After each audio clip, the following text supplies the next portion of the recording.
Assalamualaikum warahmatullahi wabarakatuh. Apa kabar teman-teman semua? Semoga dalam kondisi sehat ya. Pada pembahasan kali ini kita akan mempelajari tentang pengujian hipotesis beda proporsi. Untuk itu kita mulai pembelajaran kali ini dengan mengucap basmalah. Bismillahirrahmanirrahim. Semoga ilmu yang kita pelajari hari ini memberikan manfaat ke depan dalam menyelesaikan studi kita semua. Amin. Untuk itu, yang pertama kita bahas, kita mereview kembali bahwa uji hipotesis ini terdiri dari dua jenis. Yang pertama adalah beda rata-rata dan yang kedua adalah beda proporsi. Uji hipotesis beda rata-rata merupakan pengujian atas pernyataan atau pendapat dari nilai rata-rata data dalam pengambilan keputusan. Gitu ya. Jadi kenapa sih Bu pas awal kita mempelajari tentang ukuran pemusatan data? Karena salah satunya pemusatan data berupa rata-rata ini biasa dijadikan sebagai hipotesis dalam pengambilan keputusan. Gitu ya. Data rata-rata juga berguna untuk kita sebelumnya setelah kita mempelajari bahwa manfaat kita mengetahui data rata-rata ini sungguh besar gitu ya. Kita bisa memproyeksikan sesuatu, kita bisa mengambil keputusan, kita bisa mengambil kesimpulan. Nah, contoh di sini untuk hipotesis beda rata-rata Hanilnya, rata-rata gaji fresh graduate sebesar 4.500.000 sama dengan pernyataan perwakilan Kementerian Ketenagakerjaan Republik Indonesia. Ya, rata-rata nih gaji lulusan yang masih fresh gitu ya, baru banget lulus adalah 4.500.000. Itu dari mana pernyataannya? Dari perwakilan Kementerian Ketenagakerjaan Republik Indonesia. Namun ketika kita ingin melakukan uji statistik, kita harus melakukan pengujian nih, benar nggak sih gitu ya. Oleh karena itu, Hanulnya sudah terbentuk, maka hal alternatifnya di sini kita bisa mencari tahu bahwa kadang kayaknya nggak semua deh Bu, anak yang baru lulus kuliah itu gajinya langsung 4.500.000. Boleh nggak kita membuat hipotesis yang lebih kecil? Gitu ya. Contohnya alternatif, rata-rata gaji fresh graduate lebih kecil dari 4.500.000. Lebih kecil dari pernyataan perwakilan Kementerian Ketenagakerjaan Republik Indonesia. Itu yang dikaitkan dengan beda rata-rata. Kemudian yang kali ini kita akan bahas adalah uji hipotesis untuk beda proporsi. Uji hipotesis beda proporsi ini merupakan pengujian atas pernyataan atau pendapat dari proporsi. Apa sih yang dikatakan proporsi? Proporsi ini biasanya berbentuk persentase data dalam pengambilan keputusan. Contoh, ketika kita lihat Hanul yang dibentuk di sini untuk uji hipotesis beda proporsi adalah proporsi kredit bermasalah perbankan tahun 2019 sebesar 2,60% sama dengan pernyataan otoritas jasa keuangan. Hal alternatifnya bisa tidak sama gitu ya. Proporsi kredit bermasalah perbankan tahun 2019 sebesar 2,60% tidak sama dengan pernyataan otoritas jasa keuangan. Gitu ya. Kita sudah mempelajari bahwa dalam pengujian hipotesis ini bisa jadi hal alternatifnya tidak sama, kemudian bisa jadi lebih kecil, bisa jadi juga hal alternatifnya menjadi lebih besar, tergantung pada pengujian yang akan teman-teman lakukan.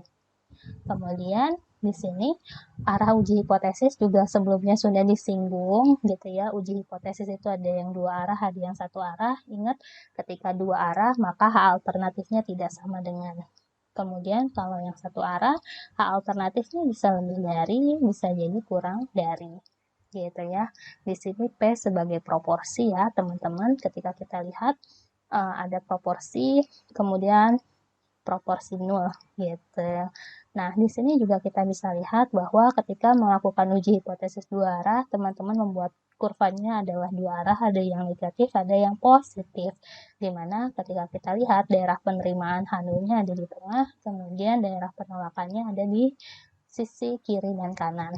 Kemudian untuk uji hipotesis satu arah di sini karena hipotesis alternatifnya lebih besar dari hipotesis nolnya, maka di sini daerah penolakannya ada di sisi yang sebelah kanan, gitu ya, sehingga sebelah kirinya adalah daerah penerimaan H0 karena satu arah lebih besar gitu ya. Jadi kalau lebih besar sisinya adalah sisi yang positif seperti itu.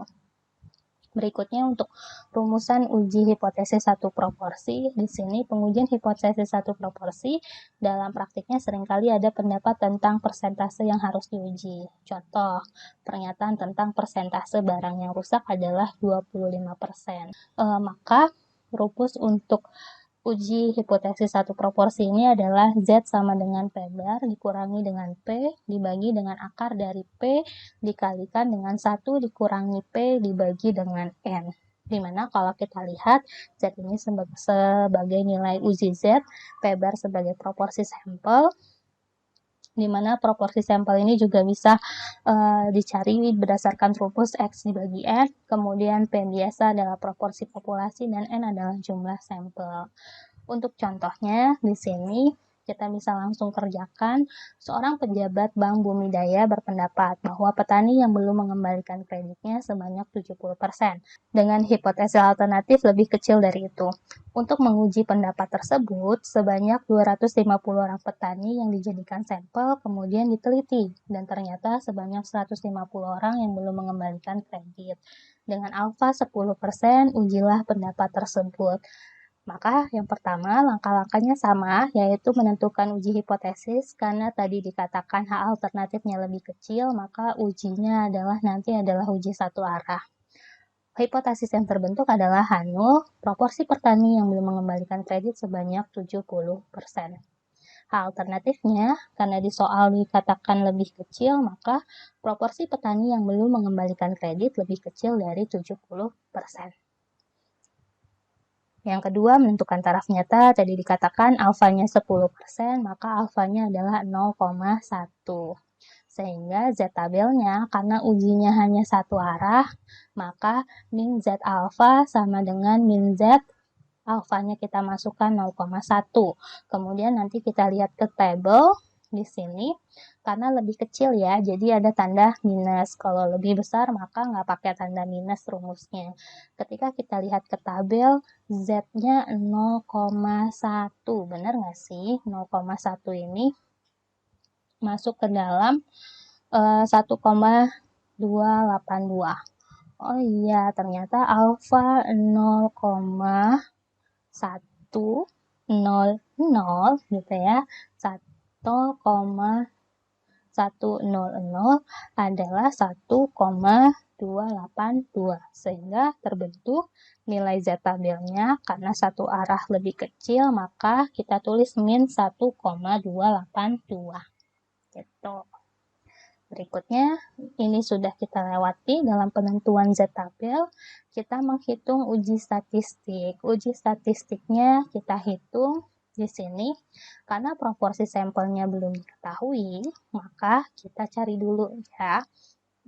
Di sini yang tadi hanya diketahui adalah X dan N-nya saja, di mana X-nya adalah 150 dan N-nya adalah 250.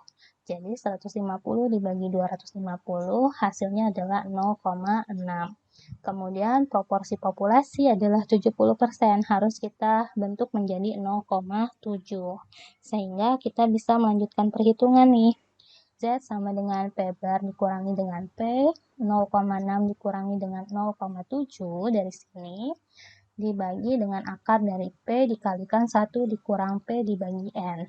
P-nya tadi 0,7, 1 dari rumus dikurangi dengan P 0,7 dibagi N-nya secara keseluruhan adalah 250. Kemudian Z sama dengan 0,6 dikurangi dengan 0,7 adalah min 0,1 dibagi dengan akar dari 0,21 dibagi dengan 250 sama dengan min 0,1 dibagi dengan akar dari 0,00084. Sehingga nilai Z sama dengan min 0,1 dibagi dengan 0,029, sehingga Z yang terbentuk adalah min 3,45. Setelah itu, kita akan menentukan daerah keputusan. Nah, daerah keputusannya adalah di sini ketika kita bentuk kurva, gitu ya. Kita bentuk kurva, kita lihat min 3,45 itu adanya di mana gitu ya. Min 3,45 ini adanya pasti lebih ke arah sini ya gitu ya, min 1,282 sebagai batas untuk daerah penolakan, sehingga kalau kita lihat min 3,45 itu adanya di daerah penolakan gitu ya, karena di sini titiknya adalah 0, kemudian makin jauh, makin jauh, makin jauh, maka di sini kita asumsikan bahwa letak min 3,45. Di sini berarti HO-nya ditolak, HA-nya diterima. Gitu. Kalau secara kurva kita bisa gambarkan seperti ini. Kemudian pengambilan keputusannya gimana nih? Pengambilan keputusannya tadi dikatakan bahwa berdasarkan uji statistik kita berada di daerah penolakan HO. Berarti keputusan yang kita ambil kita menerima HA, sehingga pengambilan keputusannya di sini teman-teman bisa membuat dua pernyataan. Ya, bisa dipilih mau pernyataan yang bagaimana. Opsinya yang pertama adalah proporsi petani yang belum mengembalikan kredit sebanyak 70% adalah tidak benar.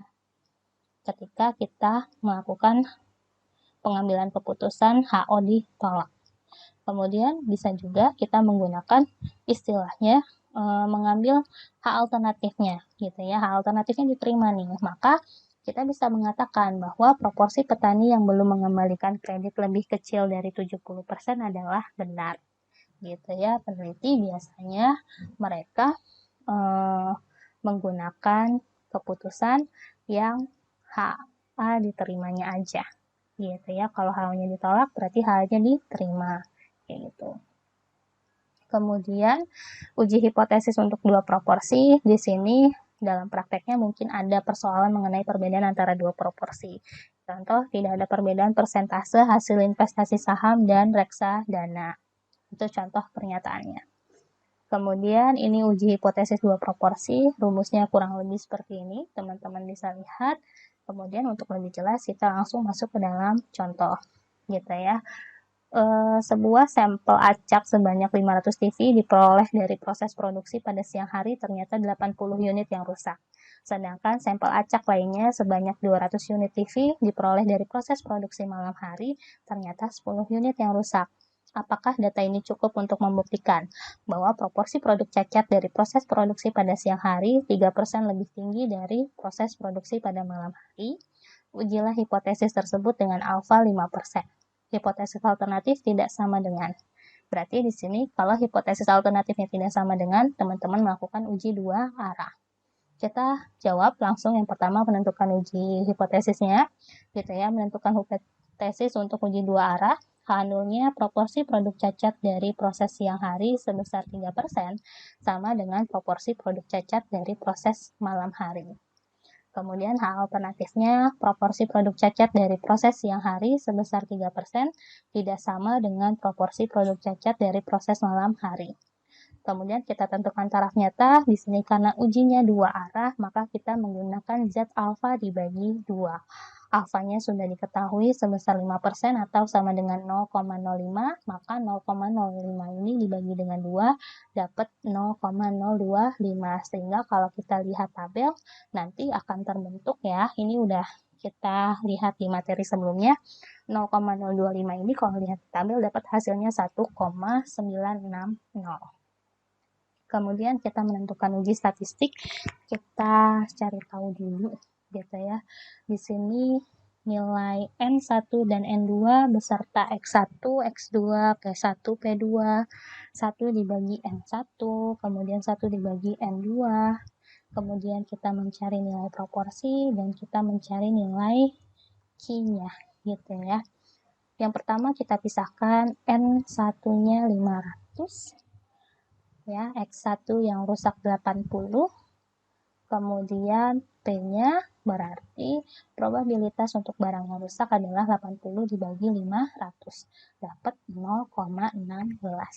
Kemudian kita hitung lagi, 1 dibagi dengan N1 berarti 1 dibagi dengan 500 dapat 0,002. Berikutnya N2 yang kita produksi pada malam hari, di sini ada 200 dan 10, maka N-nya 200, yang cacatnya ada 10, kemudian probabilitasnya adalah untuk produk yang cacat 10 dibagi 200, dapat 0,05.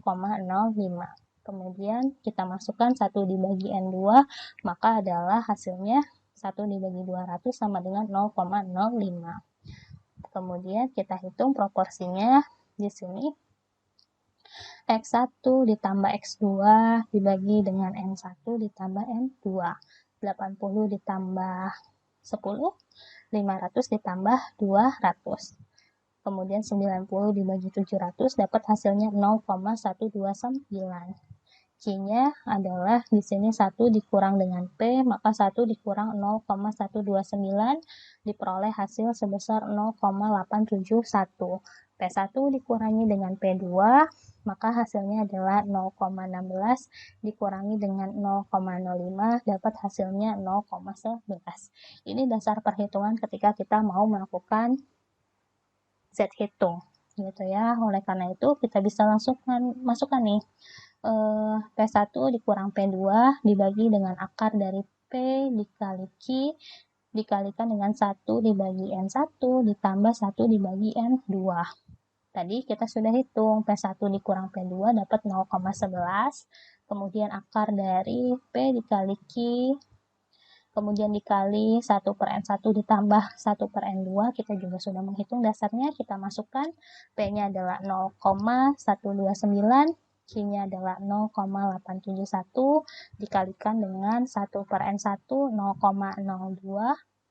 mohon maaf 0,002 ditambah dengan 0,005.